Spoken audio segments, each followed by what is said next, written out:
everyone. Happy first day of the conference. I am so excited to be here at my very first in-person EuroPython.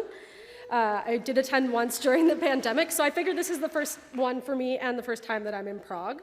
How is everyone doing this morning? Excitement, yay! Excited, maybe a bit sleepy, that's okay. I'm also still getting over jet lag. But before I get started, I wanted to mention that the slides for this talk can be found on GitHub. So if you want to follow along, you can grab a picture of the QR code, but if not, you can also grab the QR code at the end of this talk. It'll also be at the end as well. But awesome, okay, so let's get right into it. So if we've never met before, I'm Savannah Bailey, or Savannah Ostrowski, depending on if you knew me before May. I'm a bit in between last names right now as I got married a little less than 2 months ago, so either last name works for me. Thanks. I did bring my husband to the conference too, in case anyone was wondering. But a brief background about me. So I'm a Python core developer and PEP author. I primarily work on the JIT compiler that was introduced as experimental in Python 3.13, as well as the argparse module in the standard library, which you may know, use, love, hate is okay too, I won't be offended. I am also the treasurer of the Jupyter Foundation Governing Board, where I'm helping support sustainable growth for Project Jupyter. During the day, I work at Snowflake on Python developer experience, where I'm supporting teams across the company, but these days primarily working on the back end of our notebooks product. So think kernel, Python execution environment, package management, compute options, all that good stuff. I am also, for the most part, a self-taught developer. I don't have a computer science degree, and this is something that I used to be very self-conscious about, but now I do see it as a strength, and we'll talk a little bit more about that later. And then, oh, yeah, finally, and perhaps like most importantly, I'm a cat mom of 3. These are my cats. This is Nori, Miso, and Momo. I don't think immigration would have been super stoked with me bringing them to EuroPython. And I was going to include a picture of me on this slide, but I thought that was weird. So you get to look at my cats. And what's a keynote without a cat picture, right? Cool. So I want to start by taking you all back to 2020. No, not that part of 2020. Not the sourdough starters or the existential dread or the Tiger King, which admittedly, I don't know if that was like a global phenomenon or just like a North American phenomenon, but it was quite formative for me nonetheless. But I want to start from 2020 because that's when I got my first job working on Python developer tools, which was a distinctly better part of 2020 for me. This was also my first job as a product manager. Up until that point, I had spent the past 5 years or so writing Python at work as an engineer. Everything from web development and data engineering, scripting, and geospatial analysis, you name it, I've kind of tried it. But again, my background, not in computer science. I had kind of fallen into software by ways of going to a pretty engineering-heavy school in Canada, and then teaching myself how to code mainly because everyone around me was getting these amazing internships doing engineering work. And so, fast forward, I spend 5 years kind of doing engineering work and decide I want to try something new. So I applied to a bunch of jobs and then fortuitously end up landing this job at Microsoft working on Python developer tools. But more specifically, the job that I landed was to be a product manager for a piece of software that was nameless at the time that I joined and eventually went on to become the Pylance language server. If you're not familiar with Pylance, it's really just a tool that provides all the UX bells and whistles of a great editing experience. So things that take a plain text file and make it an editor. Things like completion, syntax highlighting, auto imports, that kind of stuff. And the reason that this is relevant is that working on Pylance exposed me to a completely different part of software than I'd ever worked in professionally when I was working as an engineer. And while, yeah, I was learning about editors and language servers and the language server protocol, I was also learning about the guts of Python. And that's because Pylance is built on a static type checker called Pywrite. And so all of a sudden I was being told about type annotations and how important they were for Pylance to provide editing features to users. I had never used type annotations when writing Python. So I was learning about that. I'm learning about static analysis and abstract syntax trees and a bunch of topics I'd just never heard about before. My team that I was working on was also contributing to some projects in the Python organization on GitHub, like TypeShed for type stubs. We were referencing PEPs in our work, and I was learning bits and pieces about how Python worked under the hood and the open source ecosystem and community around it. And so some number of months go by, and I'm having perhaps like the best time at work possible. It's like the most fun I've ever had in my career. And I remember thinking to myself that it would be so cool to contribute to Python someday. But then came the follow-up thought of, let's be real, that's probably never going to happen. I wasn't writing C, and there's that big C in front of CPython. I'd done some C as part of like an Arduino class in my master's program, but that's a whole other thing, right? I wasn't even working as an engineer anymore. I was a product manager now, and I really wouldn't know where to begin anyway, because I don't know anything about programming languages at any meaningful depth at an implementation level. So I did what only felt normal, and I shelved the idea. I said, you know, maybe someday, but probably, definitely not. And so this is where I want to start, because I think a lot of us have this maybe someday moment where we have these goals or dreams or things that we aspire to, and then there's that glimmer of curiosity, quickly followed by a voice in our head that says, you're not qualified, that's crazy, it's never going to happen. And so you just write it off. But, and there's a big but here, I have really good news for you. Such good news. I was wrong. That line of thinking is just 100% wrong. So wrong, in fact, that I decided that the best use of my 45-minute keynote slot at one of the biggest Python conferences in the world was to spend 45 minutes telling you how wrong I am. But I don't want to pretend that those doubts didn't exist or that they were irrelevant, because they did exist and they weren't irrelevant.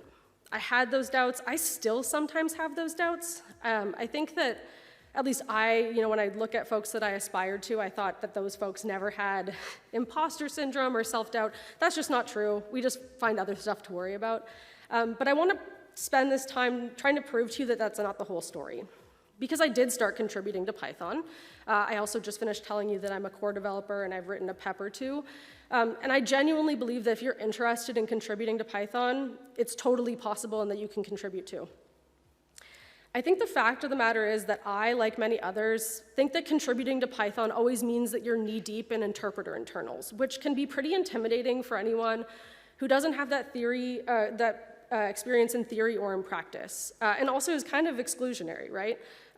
You might look at contributors or core developers and think that everyone working on CPython is some kind of 10x programming wizard that dreams in bytecode and spends every waking hour outside of their day job focused on making contributions.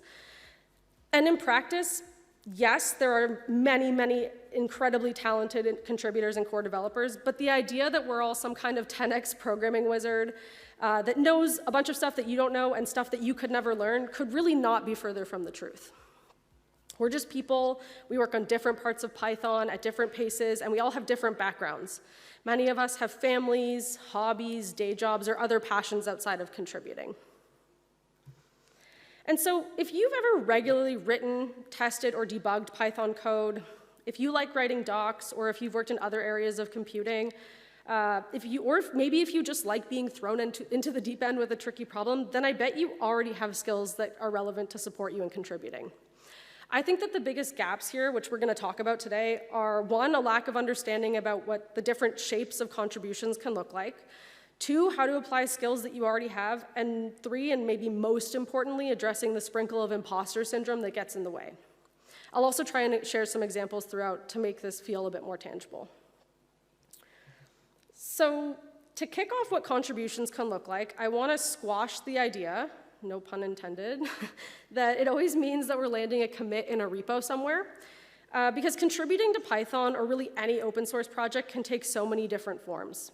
Asking a question that surfaces a bug, filing an issue that saves someone else hours of time, improving documentation to help others avoid a confusing edge case, or even just reviewing a pull request or asking a clarifying question on a discussion thread. It all helps, and it helps move the project forward. But let's start by looking where I began, which is triaging. So I want to start here with triaging because I think more than anything else, the question I get asked the most is, how did you start contributing to Python? And while I did eventually start fixing bugs or making code changes, that's not actually where I began. My first meaningful contributions were through triaging issues. And if you're unfamiliar with triaging, triaging really just involves combing through open issues and helping to figure out if something is actually a bug, if it happens on newer versions of Python, whether you can reproduce it, or maybe whether you can make that reproducing code snippet smaller, simpler, and easier to understand. In triaging, sometimes I would find that that bug was actually fixed in a newer version of Python. Sometimes I'd be able to reduce a 10-line reproducing code snippet down to 2 lines. And sometimes I'd confirm that, yeah, this is a bug, but it only happens on Mac OS. And that's really where the value kicks in. For maintainers, triage work is gold. Because if someone else has already spent the time reproducing the issue and testing it across versions and providing a clean reproducer, that's actually a huge time saver. It means that a maintainer can jump straight into debugging or writing a fix instead of spending an hour validating the report. And by all means, like if you want to fix that bug and know how to fix it, that's great. We would absolutely love you to do that. But I also want to call out that just triaging in itself is valuable. It's also totally fine. What? Okay. It's totally fine if you don't have that expertise to fix the bug yet. Triaging is also valuable because most people that work on CPython are volunteers. Very few of us are actually paid to do CPython work as our full-time job. And so I, like many others, spend my evening and weekends working on Python. So every hour that I spend maintaining the areas I work on is quite valuable. And so I've talked a lot about triaging being valuable to others, but it is actually a huge unlock for me too when I started triaging. It got me familiar with the CPython repo and how it was structured. I learned how to build Python from source and run the tests. I got to know about the workflows, what's backported, what's deferred, how labels work, what bots are running in the repo. But probably most importantly, I got to know the people, the triagers, core developers, and other contributors and maintainers. It gave me a sense of how the team communicates and makes decisions as well. And eventually, I did start noticing patterns in certain modules, having a lot of unresolved issues or PRs that hadn't been touched in years. And one of those areas was argparse. That's actually how I found my way into working on it more seriously. Over time, I went from reproducing issues to actually fixing them. But I wouldn't have gotten there without triaging. Like, I literally wouldn't have even known that argparse needed help. So to me, triaging is really the front door to contribution. It's low barrier to entry, extremely high value, and I think it's a great way to build your confidence, skills, and reputation. That's also how you get on the triage team, which is maybe obvious. But I think it's honestly just the most valuable exercise. So after triaging, the next place that I naturally found myself contributing was documentation. And I am going to take a drink of water really quickly. So in my opinion, docs are maybe one of the biggest pain points for Python users and one of the most overlooked contribution paths in open source. I think that often folks will write off docs as not real work, but honestly, I think that's total garbage. Docs are infrastructure. They shape how people use Python. They shape who uses Python. And candidly, documenting how source code works for an incredibly diverse audience can be more difficult than actually writing the code itself. Like if you go into the standard library and you say, I want to document this class or this function, and think about how you need to make it approachable for someone who's maybe writing their first lines of Python to someone who's been writing Python for several decades, it's not trivial. It's a lot of work. And I started contributing to docs partly out of necessity. While I was triaging issues, I kept seeing the same questions pop up over and over, especially in argparse. And I realized the problem wasn't with users. The problem was that the documentation was maybe confusing or out of date. Maybe it had inconsistent language or redundant explanations or examples that just didn't match how people were actually using the module. And so in the fall last year, I ended up rewriting and removing a lot of redundant parts of argparse's documentation to make it more concise, because over the many years that it had been part of the standard library, it had amassed more and more examples, some of which were duplicated in the argparse tutorial. And this was a pretty significant overhaul, and the work here is not done. I think open source, I think there's a saying, right, that art is never really finished, it's just abandoned. I think that's also kind of true with open source. It's it's never really done. And so I have it on my list to do a more serious documentation audit focused on improving what's unclear, adding examples, and tailoring the docs to make them more inclusive to those who are newer to Python. And again, I think this is really, really important work because better documentation lowers the barrier to entry. It helps new users understand what the code is doing. It helps new contributors understand how the module works. And it even helps maintainers when they have to go back and fix older parts of the code base. And so if you're a new contributor, I think docs are an amazing way in. You still have to read the source code. You'll get used to the repo. You'll have to build Python from source and get pre-commit running and run the tests and all that good stuff. But you'll also build trust with the community because people do notice when docs get better. And so if you're ever unsure of where to start, maybe start by looking at the documentation for your favorite modules. Maybe you can share some of your expertise in using it and help us improve documentation. Or maybe you speak multiple languages and can help support translation work as well. Okay, I want to also talk about something that I don't know if it surprises people or people forget, but much of the Python standard library is just written in Python. Despite there being the big C in front of CPython, a lot of it is just Python. It's not C, it's not deep internals, it's just Python. And now, yeah, like some of it may have been around for a while, and you might find code that might be like overly defensive or written in an older style. But if you've written Python professionally or even as a hobby, I think there's a good chance that you have skills that can support you in contributing here. And that's why I think the standard library is also a really great entry point. Many modules like argparse, JSON, they're just pure Python. You can read them, you can run them, you can reason about them. But I think there are like a couple notes here that are important when you like want to reframe your mentality around contributing. So the first is really like, let's think about like a new job, right? When you join a new team at work, are you assigned to major API redesign or given like really squirrely issues out the gate? No, like usually not. You need to get familiarized. And so over time, you need to like build your confidence and have that grow. And then you can start working on bigger, meatier tasks.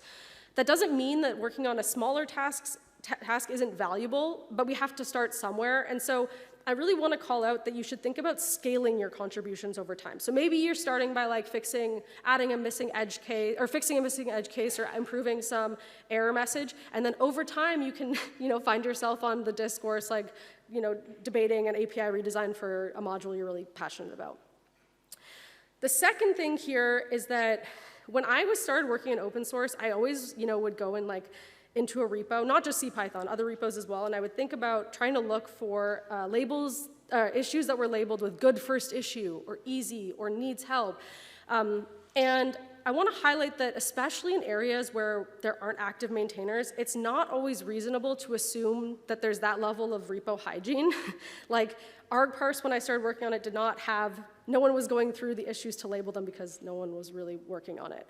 And so that's, again, why I think triaging is so valuable. And I am going to say triaging is so valuable probably like 50 more times in this talk. But that's like really how I figured out how to where I could help. You are going to naturally find pockets that need help by doing triage. So again, just super, super valuable. The other thing that I think is like a big reframing, especially for folks that are actively using modules in the standard library, is that many of the bugs or things that you think are bugs are now features. Especially in modules that have been in the standard library for a long time, even when the UX is not optimal, sometimes we literally can't change the behavior of something without risking breaking a lot of people's code.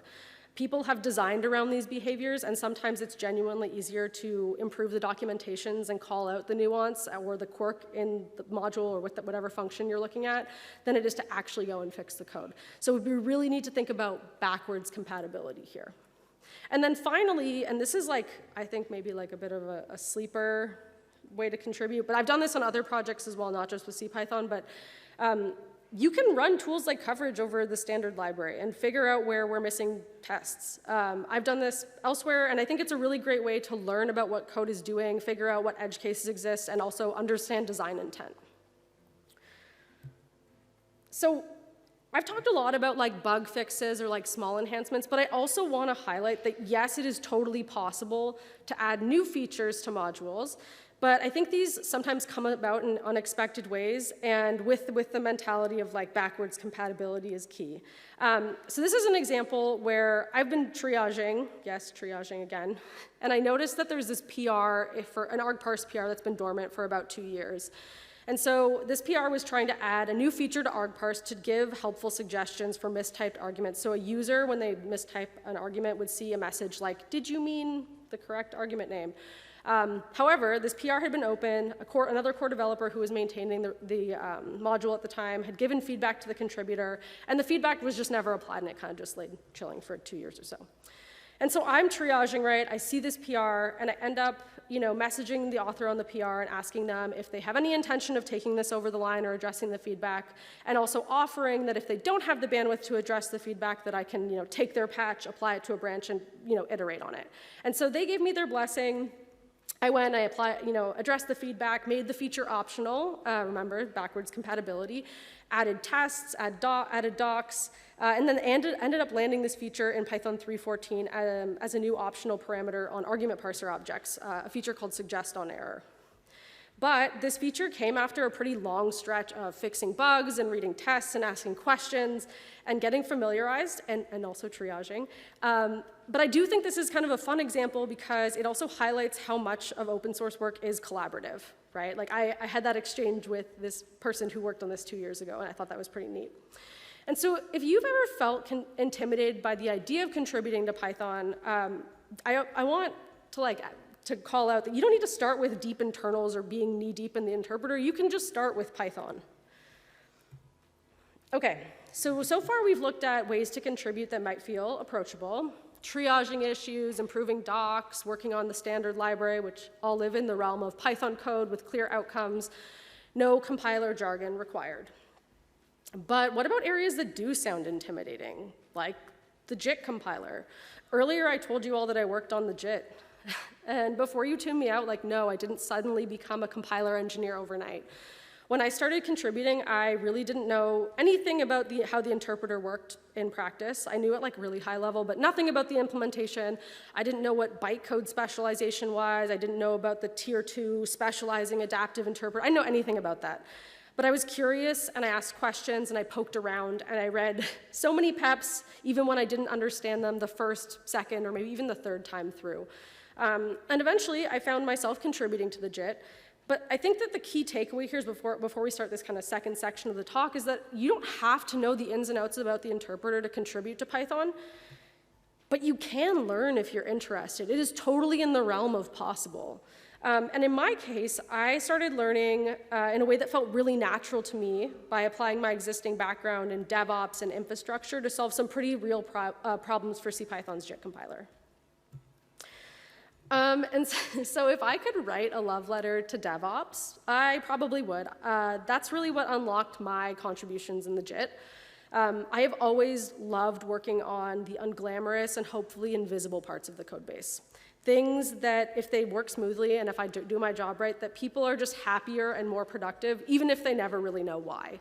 So naturally, DevOps, build systems, CI, these are things that just energize me.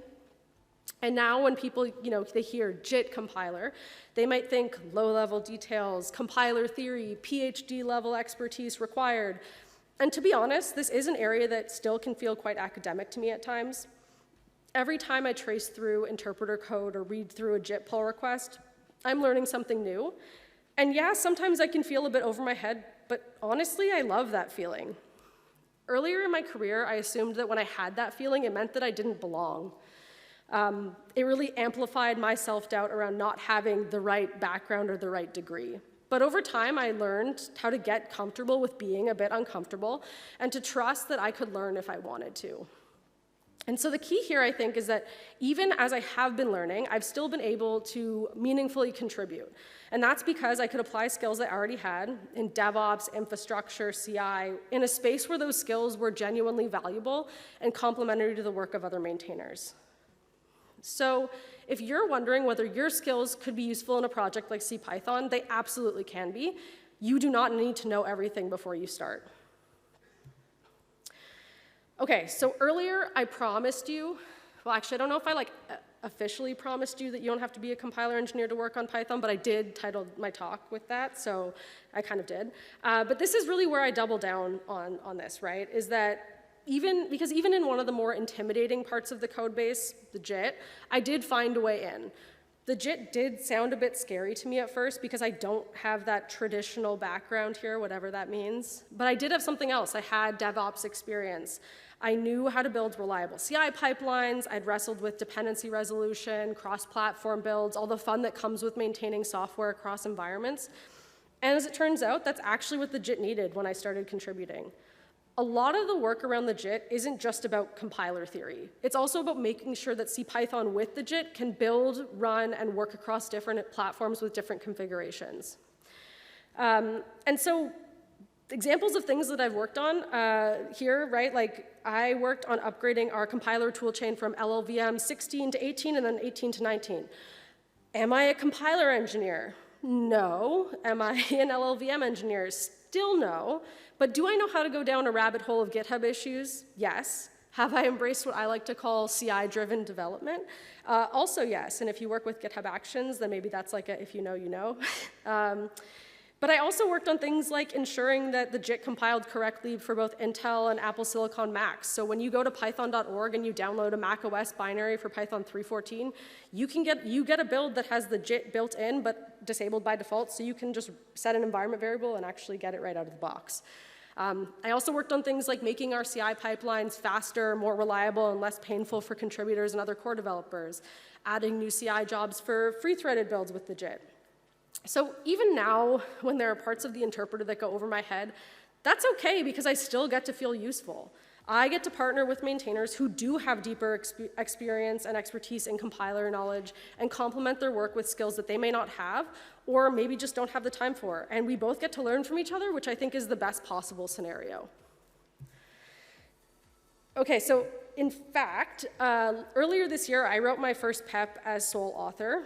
All because I understood enough about our build systems and how they work to identify a friction point, weigh options, and propose a solution.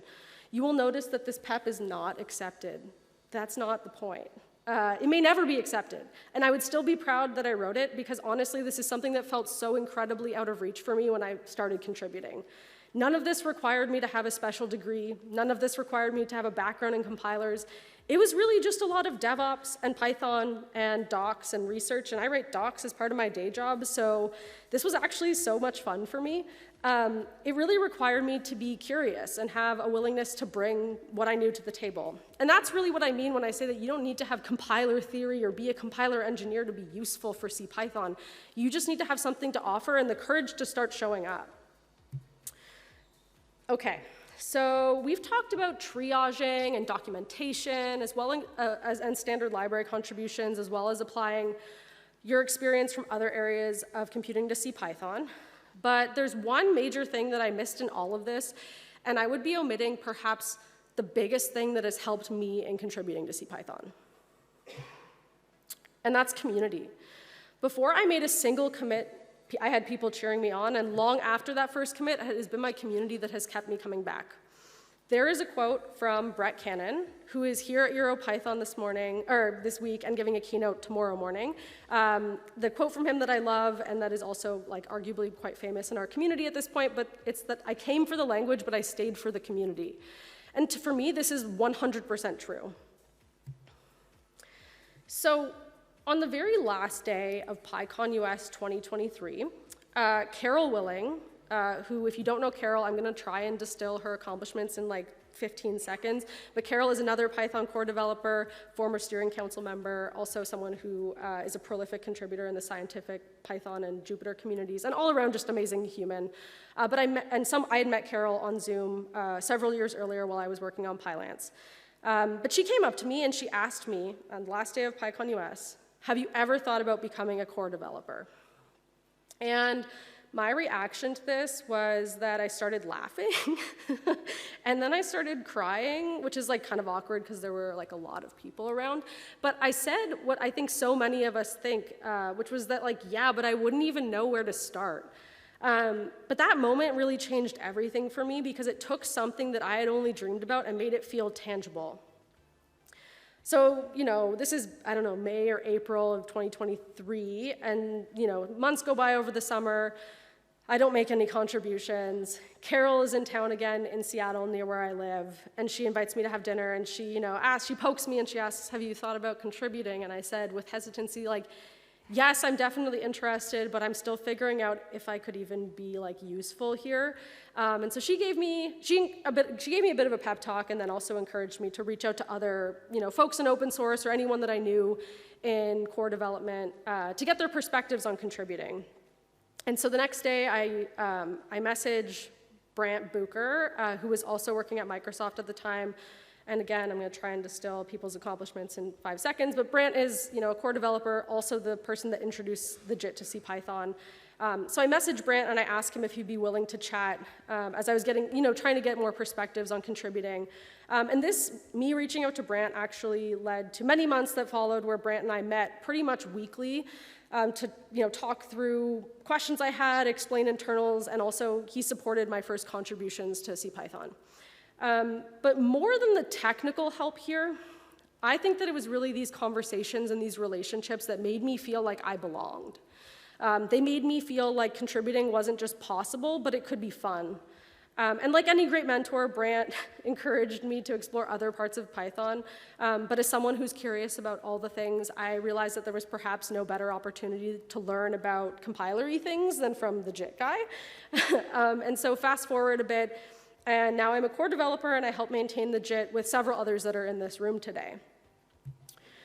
And I share this story not because I think that it's extraordinary, because I don't think that it is. I think that it's a story about community. It's a story of people taking the time to encourage others, share what they know, and make things feel possible. But I also know that not everyone starts with these connections. And that's actually okay, because when I started working on Python developer tools, I didn't know anyone, and I didn't know anything about Python except as an end user. You can build these relationships over time. You can reach out, you can ask questions, you can take those first steps yourself. Because I think that sometimes we don't really need like a grand gesture or like a formal mentorship program. We need, what we really need is just human connection and building relationships with someone who's going to give us that nudge when we need it. And so my ask to all of you is to find your community. Maybe they're here at EuroPython. Maybe they're on the Python Discord, the issue tracker, or a mailing list. Maybe they're working on docs or translations or tools you already use. You should introduce yourself. You should ask questions. You should offer to help, because that's actually how it all starts. I also want to maybe dispel the myth, and I don't know if this is something other people think, but when I started working in open source, it's totally something that I thought, and this is just like the idea that when someone works on open source, they know exactly what to work on, and they go into their room, and I'm imagining like a cave, and they go into the room and they code this amazing PR, and they submit it for review, and it gets no reviews, and it just gets merged in, and it's just perfect. That's like not how open source works. It's not really like a solo journey. Open source is actually far more of like a socio-technical problem than it is anything else.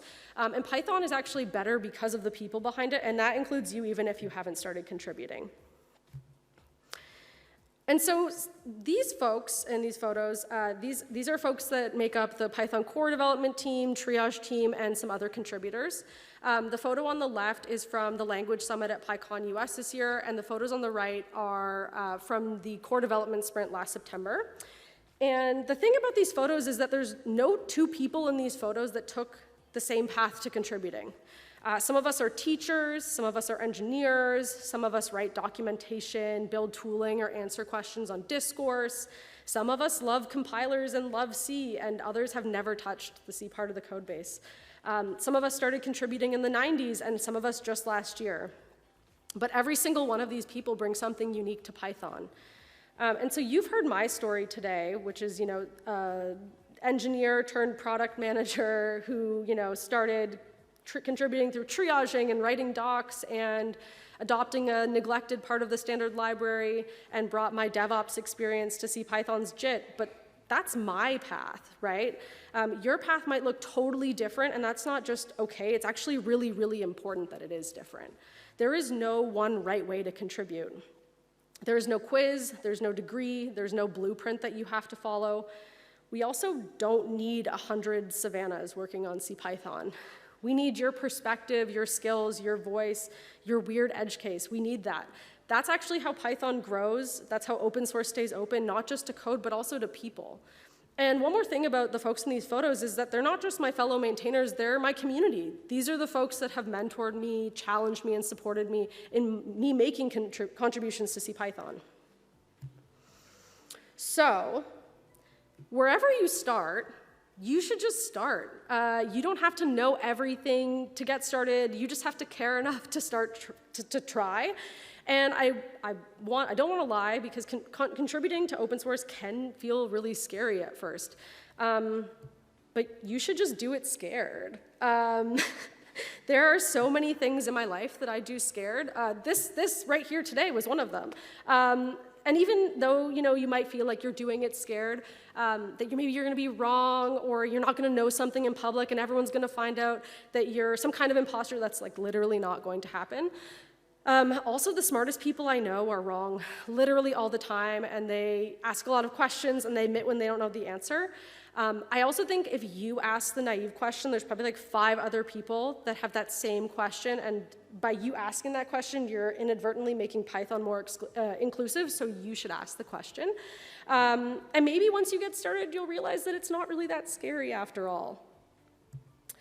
Okay, so if I have sparked even a little curiosity about contributing, or maybe like a renewed sense of possible, you might be asking, like, where do I actually go?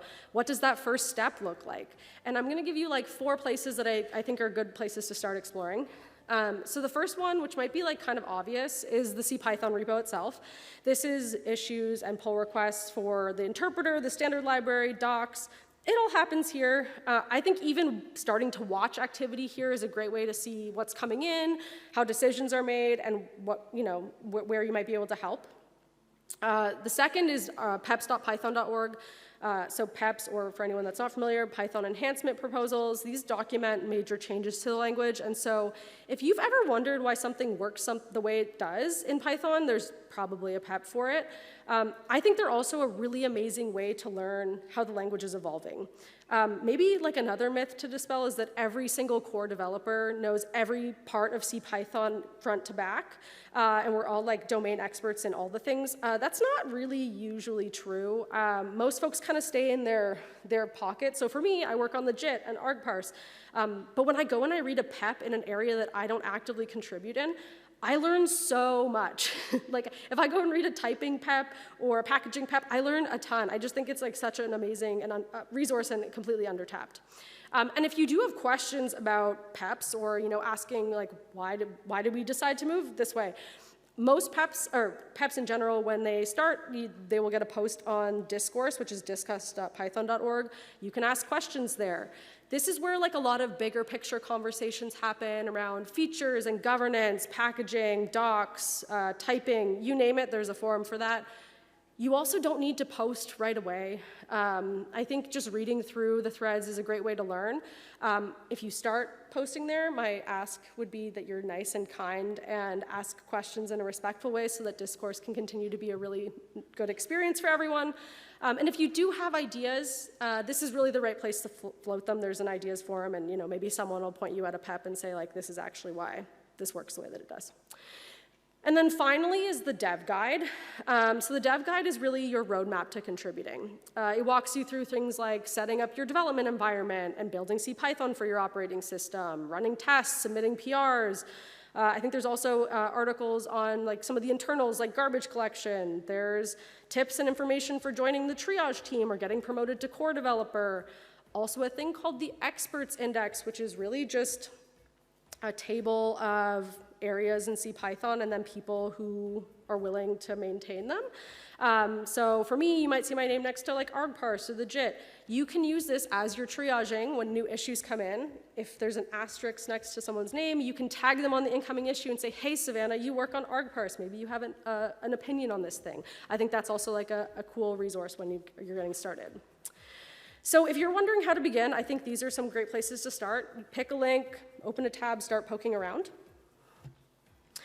And with that, I want to thank you so very much, EuroPython. I hope you have an amazing rest of the conference. I'm closing with this screenshot, which is a picture of a post in a thread about my promotion to core developer, because I think that it captures what this talk has really been about, not just the path to contributing, but the people who make Python possible. And again, the slides for this talk can be found at the QR code, which will bring you to a repo on my GitHub. If you see me in the hallway track, please come say hi. I'm pretty friendly. Otherwise, if you're joining us remotely, I am a very online person, so you can find me many, many places on the internet. But yeah, thank you so very much.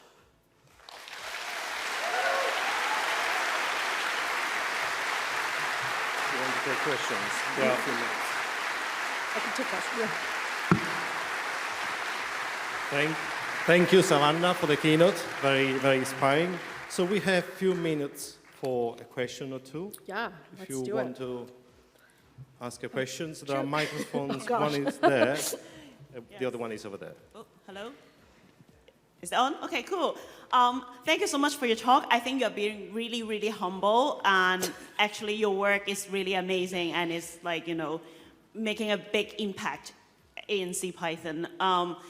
So I think as, you know, an underrepresented person in the tech community, I think a lot of us may feel the same, that sometimes, you know, the discussion online, and sometimes like when you work in the open, in open source, sometimes like you are opening yourself to a lot of criticism, and sometimes people comment can be quite blunt. Yeah.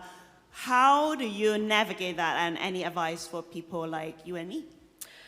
Well, first of all, thanks so much for that. That's really kind of you to say. I think that what's really important when working in open source is finding your community. Like when you're faced with hardship, or, you know, someone being mean on the internet, which is like totally something that happens sometimes, I think being able to have that support network of folks to like lean on and say, hey, like this really crappy thing just happened to me, and like having an outlet to vent, I think is really important, and something that has made me, you know, in the times where I've experienced like some like kind of like hardship, right? Like that I've been able to kind of like come back to the root of my why. Like, why am I doing this work? Because I am doing it as a volunteer.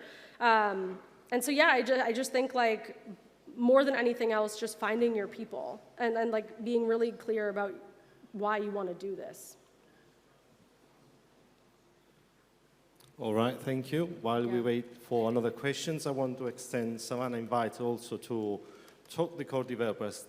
Use EuroPython for talking to core developers. I think there are quite a few here. I don't know if they are in the room now, but if you are a core developer, can you raise your hand?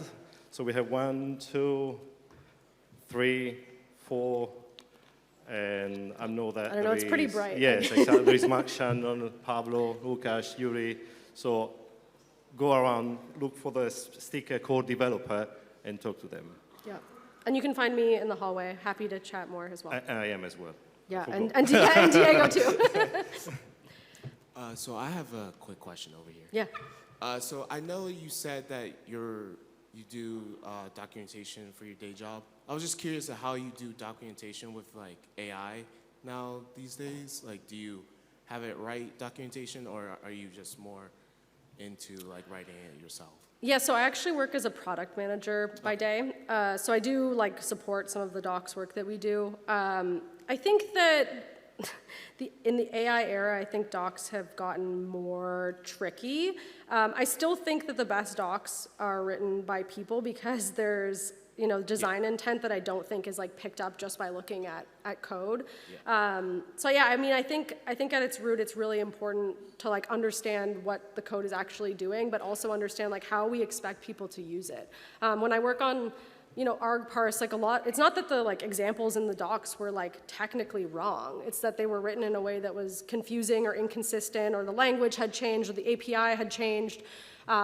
Especially like I think when we're working on projects that have evolved over such a long time, it's not all done in one chunk. Like in the screenshot that I had in here, there were like still typos, there were still, you know, inconsistencies or duplicate examples. I still think that needs like a human touch in order to get right. Gotcha. Thank you. Yeah. Cool. We have 2 minutes before the end of the slot. Is there any last minute question?